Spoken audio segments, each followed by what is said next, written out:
Hi అండి. ఈరోజు topic వచ్చేసి తులసి గురించి. తులసికి ఒక లక్షణం ఉంది. తులసి లక్ష్మి యొక్క స్వరూపం.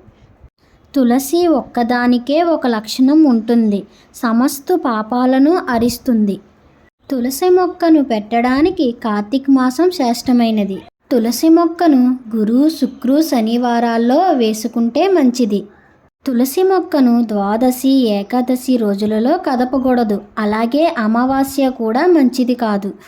తులసి మొక్కను మన ఇంట్లో తూర్పు, ఉత్తర, ఈశాన్య దిక్కులలో పెట్టాలి. దక్షిణ, నైరుతి మూలాలు మంచిది కాదు.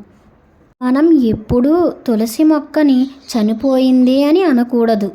తులసి మొక్క వృద్ధం అయిపోయింది అనాలి. శరీరం వదిలింది అనాలి.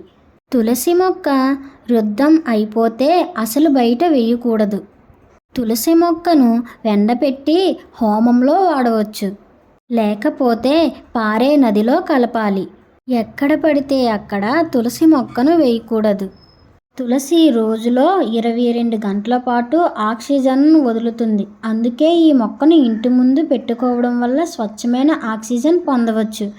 తులసి సర్వరోగ నివారిణి. అలాగే తులసి మొక్కలో అనేక ఔషధాలు ఉన్నాయి. ఈగలు, దోమలు, పాములు ఇంట్లోకి రాకుండా కాపాడుతుంది. ప్రతి ఇంటిలో తులసి మొక్క ఉండాలి.